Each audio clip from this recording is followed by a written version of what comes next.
Hey, this is Grant Andrew, and you're listening to From Nothing to Profit. Welcome to From Nothing to Profit, a photographer's podcast with Matt and Kaya, where each week they talk to photographers about what is working in their business now so you can swipe those ideas and grow your business faster. Hey everybody, welcome to From Nothing to Profit with Matt and Kaya. So this week we have a really amazing guest. He's actually one of my friends, and he also does some business coaching for me. His name is Grant Andrew. And the reason Grant is on here is Kaya's actually never met him. Kaya just met him like 30 seconds ago when we jumped on this recording. But I wanted Kaya to meet him because he helps me a ton. But we had this really interesting conversation. And Grant, I'll try to just summarize it real quick, and then Kaya and I can you can tell your version of the story, and then Kaya and I can kind of ask you additional questions. But awesome. Grant and I were having this conversation where we were talking about, I'm speaking at PPA Boise. Well, I guess it's PPA Idaho in a couple weeks. And he was asking, well, what are you going to talk about? And I said, well, talk about marketing and stuff like that. And then I was making this joke about how every time you go to a marketing seminar, they spend like half of their talk talking about like avatars or who your ideal client is. And, I said, I'm not going to spend all this time just, spending the time making people who figure out who their ideal client is. Because I feel like, again, joking that everybody in the photography industry thinks their ideal client is people with millions of dollars. And like, that's, whenever you're like, who's your ideal client? I don't know, somebody that'll spend $8,000 with me and, they have $1 billion. And Grant made this really interesting comment, and we had a very short conversation, but then I cut him off because I wanted to continue the conversation here at the podcast. And Grant, correct me if I'm wrong, but you basically said that the message you put in front of somebody is more important than the actual avatar of the person. Because again, I don't want to put words in your mouth, but you said something along the lines like your ideal client can be a millionaire that's willing to spend $8,000 with you, but if you don't know how to talk to that person, it's kind of pointless, right? Is that what you were kind of saying? Yeah, I think I've done a lot of work in marketing. And I hear this, these terms come to light, and I guess it's a little bit just like oftentimes I feel like when we start a task, right, we gravitate to like the easy part, so it's sort of our, I always joke, it's like the American thing, right? You're like, I want to get into camping. So you go buy a tent, because going to the store and buying something is obviously, that's the easy part of camping, right? Whatever you're into, I mean, this with fishing, right? You see people all the time who are like, I want to get into fishing. Go spend, $2,000. And then you're like, well, how's the fishing? It's all in the garage. So in some ways, like, when I talk to marketing folks and we talk about personas, we talk about avatars and all that, it feels similar, especially when we're talking about small businesses that are run by one person or a couple of people, and there's really a personality in the business, right? I mean, when you're talking about someone who is say a photographer who's largely working solo, I think that the avatar can easily become a distraction. And so, in my mind, just a couple of places to go before that, right, is to actually kind of really understand who you are and what you're able to offer, what you're capable of offering. And one of the things I think gets lost in that avatar conversation is I could be anybody who has money, right? To your point, who has $8,000, because whatever they need, that's what I am. And I'm sure we all have stories where that really doesn't work that way. So I think it's just important to kind of begin with the first things and not begin with sort of the easy things. And that was kind of our conversation there, and just the jumping off point for this larger conversation is, how do we actually do the hard work maybe, as opposed to the easy work that gets us started. And, with that slight introduction, I'd also like to say thanks for having me on, because this is a lot of fun, and I'm sure we're going to, push the boundaries of our thought process, as we often do. Yeah. And as I was thinking about this conversation coming up to this point, it made me think about, I read a book, and I think it was a Dan Kennedy book. I'll link it in the show notes, but it talked about how to market to affluent people. And one of the main points I took from the book was like, the average person doesn't know how to market to an affluent person, because you don't even understand what it's like for them to spend $40,000 on a coffee table, right? Like, you're like $40,000 may be all the money you make in a year, and they're willing to just go drop it on a coffee table, it's just different conversations. And so sometimes I think a lot photographers fail because they're marketing to somebody who they aren't necessarily as well.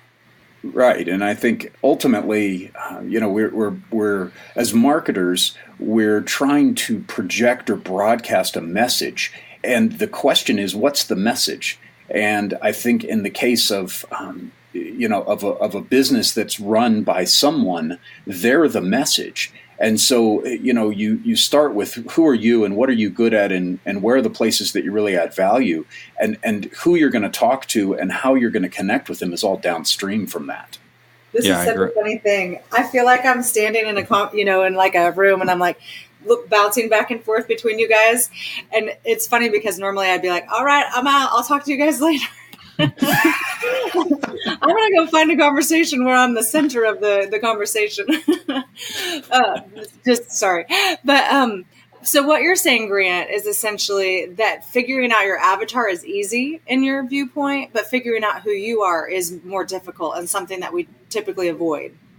Well, yeah, and I think in a true sense, figuring out your avatar is very difficult. But I think that if you start on that process before you've done the internal work, yes, then it's like, well, who's my avatar if I want to sell $8,000 packages? People with $8,000. We're done. Yeah. This was easy. Yeah. Well, but there's got to be something missing here, right? Yeah. Because the real question is what are you trying to sell and who are you going to attract? Because that's a very different person than just the general person out there with a lot of money. And the other thing is maybe your client isn't someone with a lot of money, but it's someone who values what you do so much that they're willing to change what they do to make it happen. Yeah, exactly. And once again, how would you know that, or how would you find those people? So I guess if I were to sort of lay this out a little bit, I'd say to me that sort of persona avatar idea is sort of like the third step, right? So the first thing is you have to know yourself. Who are you? What do you have to offer? What do you love? What's working for you, right? I mean, because here's the thing: if you're marketing something or you're selling something, and you've chosen a market, say you've chosen a really serious market, maybe you're trying to appeal to business people, or you're trying to talk to corporate clients or whatever, right? And that's not you. That's going to be awful. That's going to be hard, right? So right away, like people are going to get this sort of like, man, it looks like this guy is really working to do marketing. It's going to, you're going to see smoke and, hear, screeching and stuff. So you have to know yourself, and then you have to know who your approach works for. And part of that is going out there and doing a bunch of work and then examining what's resonating. Which clients, what types of clients or what types of jobs are like easy for me? I just do this stuff. I show up, I do my magic, you do your magic. This works so good for both of us. This is amazing. Now we're starting to see where this is, right? If we haven't gotten to that step and done enough work to uncover that a bit, then the persona or avatar is like all aspirational, right? I'd like to sell to people who are 40 to 60 who have a lot of money. Yeah, it's really interesting. In the photography industry, you see this happen over and over, where there's a superstar who does one thing really well. And then so many other photographers, they buy their package or they hear them speak. And then all of a sudden they're using the same language, the same imagery, same type of imagery, the same business model. And it, like you said, it screeches. It's like there's something off here. This isn't quite right. Because essentially what they're doing is just trying to replicate what someone else has done instead of figuring out who they are. And it's just it's missing authenticity for sure. Mm-hmm. Yeah. Yeah. Well, and so here's how I see the photography industry. And I'm stereotyping to prove a point, but what I see is that a lot of people they purchase a camera, they photograph, all of their friends, and then when they run out of their friends, they go get educated, and then the next thing they do is they make the jump from all their friends who paid them, nickels and pennies, which is fine. And then they go, I only want to sell $3,000 packages. And I just think that's where a lot of people fall down. And then they're like, oh, well, there's too many photographers, trying to go after the exact same person versus like trying to find your own little niche and then just, hustling inside that niche and just kicking butt. Yeah, I think this, an idea that I love is that this type of work, and this is one of the places I think people get stuck, right? So Matt, you guys are pretty mature in terms of business models and ways, and so you're at a point of trying to ask a question, like when you go to build a process, or you go to fix something, or you go to enter a new market, you're looking at, is this scalable, right? Can we do this at size? Can we do this at speed? I think that people start to ask those questions too soon, and that creates part of this problem, because the work of figuring out who you are and who your thing works for doesn't have to be scalable. So you say, well, I just ran a general ad, and in a week I booked 5 different kinds of jobs, and I shot a family, and I shot a portrait, and I went to a school, and I did, and there's no way I could do that at scale. Well, if you're new, there's no need to do that at scale. What you're doing there is actually getting data. And the data gathering process doesn't have to be at scale, because we're not trying to figure out, we're not trying to make $1 million here. We're trying to figure out, where's the vein that I should go dig down on. And when you do that, you do all these little test holes, right? You just go out and you want to do a pattern that says, okay, last week I did 10 things. Which of those 10 things kind of worked for me? And so once again, people hear someone like you talk about some of your challenges in business, and they're like, wow, I got to be careful I don't do something that doesn't scale. Well, at this point, you just need to do anything. If you're early in the process, you need to do something. And then once you start to see what works, finding something that scales is like a later, more mature conversation. Right. And Grant, you and I spend a lot of time talking about making sure we're doing work that is filling our buckets, because you could go and try to be somebody else, or you could, go into a niche that just isn't natural to you, and it'll just wear you out, and it'll just wear you down. But if you're working with people that fill your bucket, then it's like a different process. It's not like you don't have to go to work every day. You just get up and do your job, and it's just fun. Absolutely. But to do that, and I think desperation plays a role here as well, right? So if we're underfunded, undercapitalized in business, we're kind of, ahead of the curve, we can, at some level, it's like, you wind up doing anything you can for $1, right? Well, once again, people look badly at that, right? So even in that example, Matt, I would say, yeah, you want to be doing work that works for you, but give yourself some time to find that, and recognize you're going to have to take your lumps on the way to it, And in that sense, when you do something and it doesn't work, when you do something and it's difficult, when you do something and you say, wow, I can't do that over and over again, that becomes a filter that helps you find your way. And when you start to find that way really clearly, then you start to look at the other end of the equation and say, okay, great, who's this working for? And now what do I do? It's okay. Here's a proposal I have, in a sense, and tell me what you think about this, because as an industry person, it'll be interesting to see your point of view. Like with what Grant just said, I think there's an opportunity for photographers out there to say the work that I enjoy and the work that was easy for me and the work that felt good at the end of the day was an $800 sale or a $500 sale, and they can scale that versus the industry trying to convince them they have to have a $3,500 sale every time they turn around. Yeah, this is actually pretty interesting. I just talked to a photographer friend the other day, and we were talking about, I was just asking about his business, how many sessions he did, what his average was.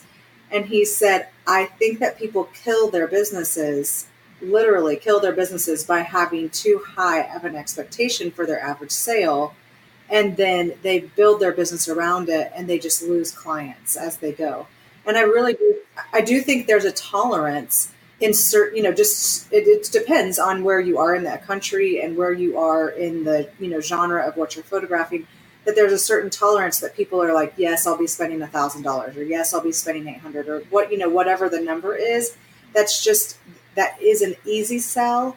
And then you go over on the other side of it, and it's a hard sell. And it's kind of a funny conversation, but that's what I'm literally doing in my business right now, is trying to find that sweet spot that's right below it becomes a hard sell. Exactly. Because it's just so much more work. And I totally agree with the conversation that you had, where I see photographers just killing their business. And like I said, they're going from photographing families and making nickels to not trying to find that sweet spot and going straight to, well, everybody tells me if I'm going to be a successful photographer, I have to have a $3,500 average, which we can have a whole conversation about how our industry inflates their averages, but I just don't think that's the sweet spot for everybody. There's a few superstars in our industry that do that, and they're happy with it, and they're natural at it, and that's great. But I just don't think everybody in the industry has to follow that way. And it makes me think a lot with it being conference season right now and people going to imaging and WPPI. It just makes me cringe when I just know some of these people are going to go on stage and convince people that they have to have a $3,500 average. Obviously, the higher the average, the better for the business, right? Because in theory, if you have a $3,500 average and only photograph 30 clients, that's, or you could have a $2,500 average and photograph 100 clients. Those are two very different businesses. No, I agree. Yeah, it's just interesting. I don't know the answer in our industry, but it just sometimes this type of year, time of year makes me cringe with all the conferences. I think the answer is to not be too proud to do what's right for you. Yeah, I think that's really good. So, Grant, what is your advice to somebody? I guess I have two questions, and they're connected. But what's the advice for someone that's trying to figure out themselves, or somebody that's trying to figure out that sweet spot? I think they're one and the same question, but they're kind of different. Yeah, and I think the sweet spot is probably after themselves, right? So I think the first point is kind of what we talked about earlier. Do a lot of stuff. Don't lead with the need to make all this money, right? I mean, if you look at somebody who's a top performer, in your business and say, hey, this person is charging $100,000 a session. I wanted to make $100,000 this year. I'll just do one session and I'll be there. Well, to Kai's point, that's a good way to kill things, right? Have you ever made $50,000? Have you ever made $25,000? Have you ever made $10,000? Have you made $5,000? Start doing stuff and don't worry about the money as much. Just recognize this is part of the discovery process. And how long do you, this is a loaded question, but how long do you think somebody should give themselves to figure that out?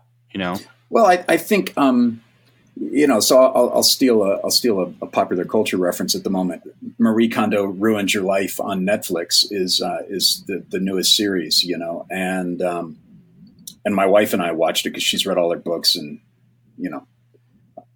what can I say? So I noticed a couple of things that were interesting. One was that so her whole thing is what sparks joy, right? So when you pick up an item, you should feel this little burst of joy, right? I love this. I love that I have this. And she orders her system of tidying from maybe the most incidental, like clothes, which are pretty easy to sort out. They're pretty inexpensive. They're pretty replaceable, right? And then she moves through your house, and the last thing she does is sentimental items.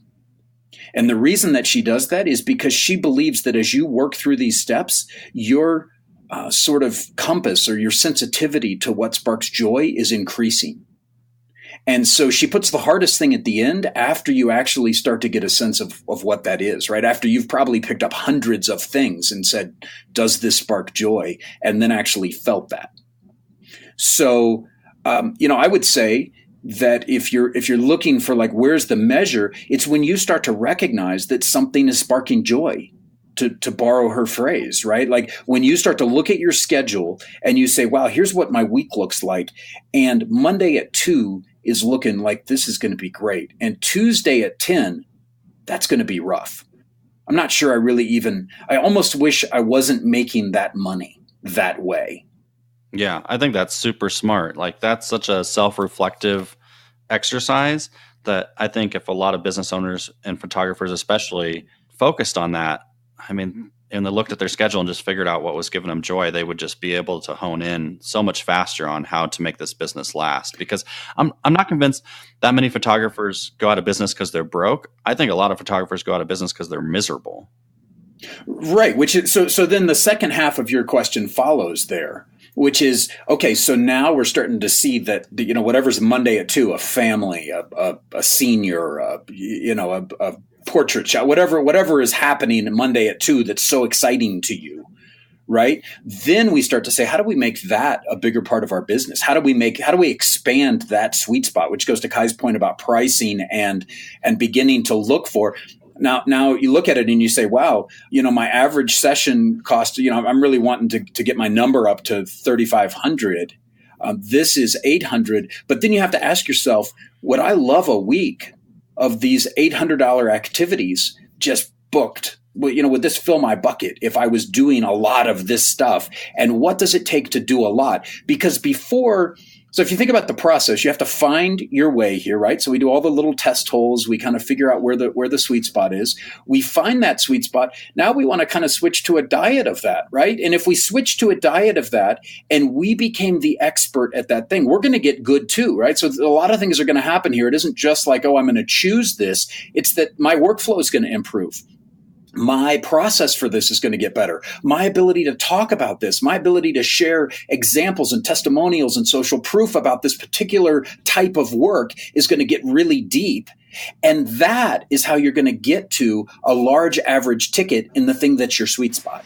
Yeah. Yeah. And I think, Matt, you asked a question. I thought you were asking, like, how long does it take to do this? Like, how much time should you give yourself?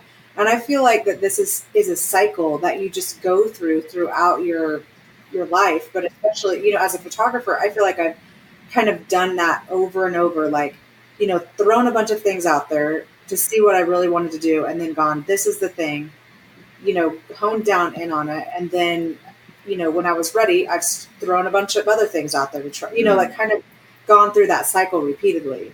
Well, yeah, right. I mean, if this is an actual living process in you and you're growing and evolving and you're not a machine, then it also stands to reason that after 2 or 3 years, you would look around and go, this is, what sparked joy 3 years ago when I was just getting started and I threw all that stuff on the wall and some stuff worked. I mean, we'd actually question if you're human, if, some period of time later, you're not going, I don't know if this is still working for me. Yeah, and a really interesting concept. I mean, Kaya, you've been doing this for 20 years and are having this conversation with yourself. I've been doing it for 10, having this conversation with myself. And I guarantee somebody listening has only been doing it for 2 years and having this conversation with themselves. So like Grant said, as a living organism that is your business and you improving yourself, like, yeah, you got to constantly reflect back on that idea. Okay, so let's circle this back around then. So your very first question was, do you think it's worth it? Or you said, I'm not going to focus on the avatar or, the ideal client, because I think everyone has this idea of this ideal client that's just someone with enough money to pay our, ideal average order. So how are we putting this all together? Well, so I don't think the avatar is unnecessary, right? Or the personas are unnecessary. But once again, we go back to that schedule. You say, man, Monday at 2 is rocking. Who's there? How do I get, where's the line of those people, right? Now we're starting to say, this is bringing joy to me. And it turns out I'm really good at this. This is bringing joy to someone else as well. So what does it look like to actually bridge that and say, I'm going to turn off the advertising that's creating the thing Tuesday at 10 that's going to kill me. Yeah. I don't want any more of that. I'm actually going to double down on this thing that's creating Monday afternoon, because that's what's working for me. And who is that? Now we get into the age, gender, what are they resonating with? What advertising is bringing them in? What's the right channel? All of those questions now come out of a really organic spot, right? I'm actually looking for someone that, to Matt's point, maybe I've decided that the person Monday is actually a wealthy person that can pay $8,000 for a session.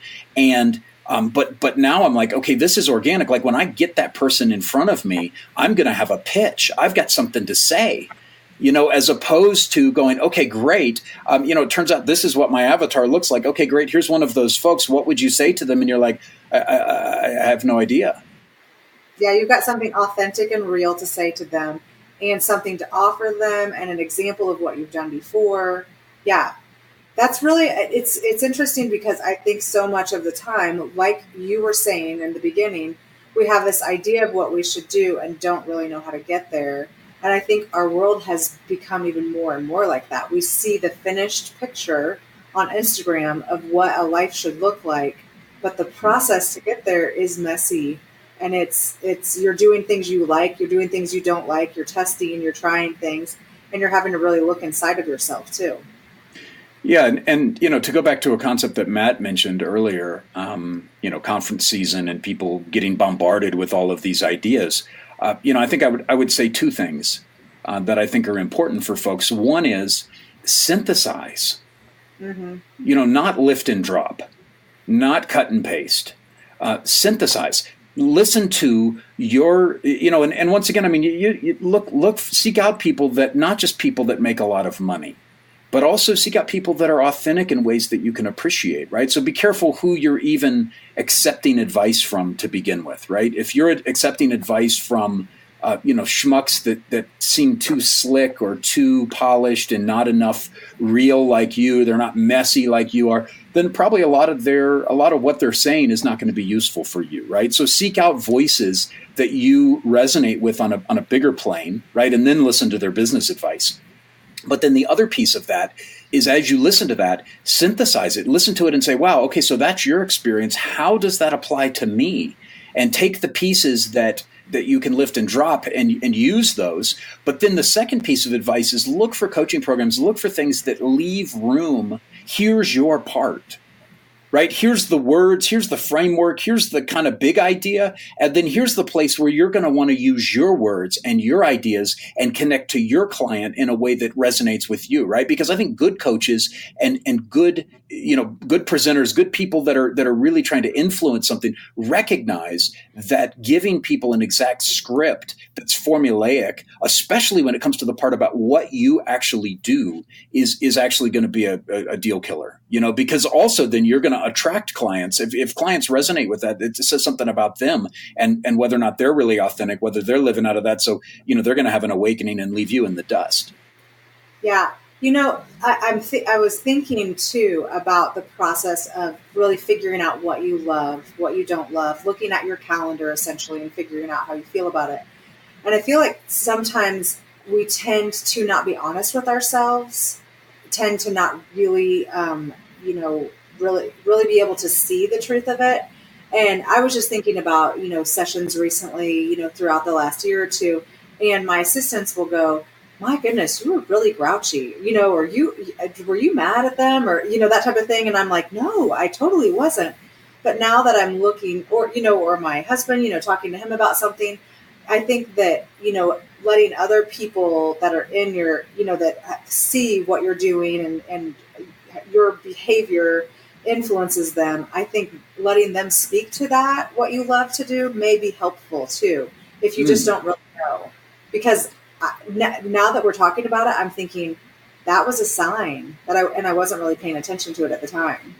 That is great. I was listening to some old but still great coaching stuff from Stephen Covey the other day, and he was talking about how you have to detect your purpose. And I think that's a great way to detect that, right? If I came to you and said, what do you think? Where do you see me performing in a way that is the most authentic, the most open-hearted, the most engaged, where you think I'm adding the most value? I mean, that's a subjective measure, right? But at some level, your feedback would be highly important, especially to those people that are kind of on the sidelines, like watching right there, like, hey, here's what I'm seeing, right? If we looked at last week's sessions, good, wow, what happened there? Yeah. Or you came home, I came home and I griped about something, or I loved something, and really talked about it a bunch. I mean, that is something that it's, I think, I don't know. This may be true for men too, but I think a lot of times women were like trying to do the right thing and trying to be what people think we should be, and not always really listening to ourselves and what, I don't know. That's probably true for men too. But no, it's totally true, because this goes back to the second half of why I hate conference season is, and why it's so cringeworthy for me, is because like you go to conferences and you just know people are lying to themselves and to you about their reality. Like they just want to put this like polished, clean face. And I'm not talking about speakers. I'm talking about even conversations in the hallway. Oh, yeah. And one of the reasons Kai and you and I have become friends is because like that's not who we are. When we try to go to conferences, like you and I are just back in the hotel room just like goofing off and telling stories or whatever. And it's just like you don't have to be. Don't tell people I'm doing that. Sorry, guys. Kai and I have a blast at conferences, just so you know. So it just people spend their whole energy like, okay, when I go to a conference, this is what I have to tell everybody that I am. And it's like, no, you don't have to, you're not that, and you don't have to be that person, just be authentic to yourself and find happiness. Well, and I think that's also to your point about photographers quitting because they're miserable. Nothing makes us more miserable than pretending that the very things that are broken or that we need help with, or that we could really ask for, some guidance on are great. Right. And then you go home and you think, wow, I just wasted $3,000 to $5,000, by the time I was out of my business, and I spent money and, travel and all of this. And I never really said the thing that I needed to say. Yeah, that's really good. All right. So on that note, I just have a couple questions. I didn't prepare you for this, Grant, but one of the things we always ask our guests is if they have like a book or a resource that they think is really good for our listeners. So if you have a book you could recommend, it doesn't even have to necessarily be about this particular subject, but something that you think would be good for everybody to check out. Yeah, for sure. I have I've been digesting all sorts of stuff recently. I have to, go comb my Audible account and see. I think that there's a strange book that I recently listened to that's a little bit older, and but it links to the fact that ultimately we're all salespeople, right? So the greatest salesman in the world is no doubt a weird read, but in the middle of it are these like sort of 10 nuggets of wisdom. And I found myself in Audible just going back and listening to those chapters over and over again, because they, what I appreciate about them is, and I think it goes to the heart of this conversation, right? One of the things that's challenging about being in a small business, by yourself, is that you are wearing many hats. And photography is certainly, there's an art aspect, there's a technical aspect, there's a sales aspect, there's a run your business aspect. And I think that, it's like the pricing conversation, right? There's something to be gained just for raising your prices. Wherever you are right now, you could probably raise your prices and get away with it. But there's some point where you are going to have to bring the rest of those hats along with it. And so the idea behind this wisdom in the greatest salesman is just greatest salesman in the world is just that the process of selling begins with having a good product. It begins with being a good product. It begins with being a good person. And if you are really kind of grounding in those ideas, it gets easier to market. One of the rules of marketing is get a better reality. It's easier to market a better thing.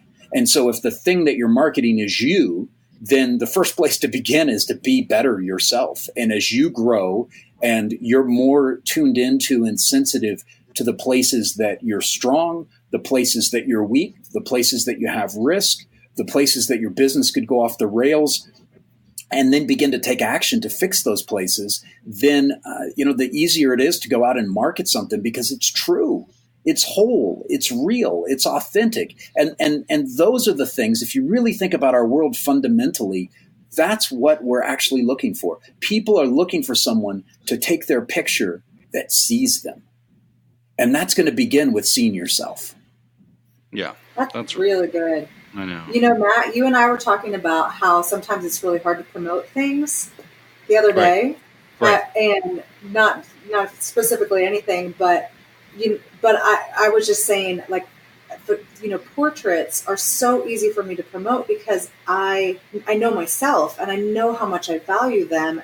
I value them from, having pictures of my family, my own kids, but I also get desperately sad if I don't get to photograph something for a family because I know how important it is. I care so much about it. And that goes back to me knowing myself. So that's good. Yeah, that's awesome. Okay, so last part, Grant, because we'll let you go because Grant, we have to let Grant go eventually because he has a dentist appointment at some point. Trust me, I'd much rather stay here. This is way more fun than what I'm about to go do. But we're going to let you go. But Any additional parting guidance that you'd want to give people? I mean, that last little quote you gave was amazing, but any other parting guidance, as well as any ways that people can connect with you if they're interested in having a conversation with you? Yeah, for sure. I think maybe, like there's all these arguments that we have in society, right? Like sacred versus secular, there's actually a part of our life that would be outside of the realm of something that is transcendent. And I think business and personal, especially in a small business, is another one of those sort of faux dividing lines in my mind. And so, I think this whole process gets a lot more fun. And Kai, you really kind of went there, which I appreciated. This process we've talked about today is really the process of being a human and discovering what works for you in relationships and parenting and leadership and in your community. Life is all connected. There aren't these broad things like I'm one person here and one person somewhere else. I'm just one person.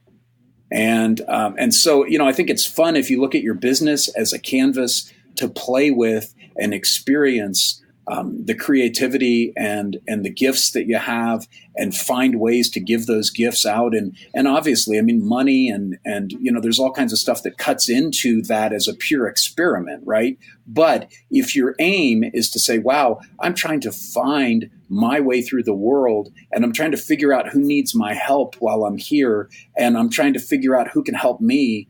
And why can't every day be this great exchange that has energetic exchange, it has financial exchange, it has value exchange? There's a lot more going on here than just some sort of get rich quick or slow, depending on how good you are, game. And so I think I would just embrace that. I would encourage people to look at this and say, man, on some of the days I'm going to find out I'm bad at photography, and some of the days I'm going to find somewhere that I'm bad as a human. And I need to approach both of those the same way. I would reach out and get technical assistance, right? If I realized that I didn't know what to do with light or lenses, or how to work with the people that I need to work with, or how to sell things, or how to be a better person, I would read a book, or I would watch a video, or I would reach out to somebody that I know. And I would encourage us to do that for everything. Embrace the great exchange. Yeah, and here's the thing. I mean, we love this, right? When this works. Right? When you think about someone leaving your business, right? They're walking out the door. They've done the whole process.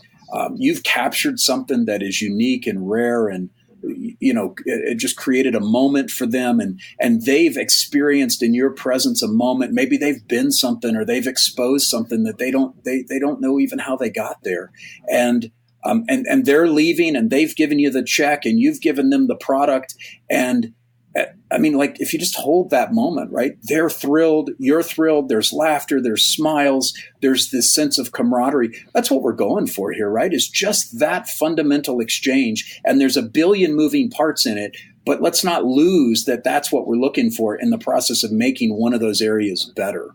That's super. That's awesome.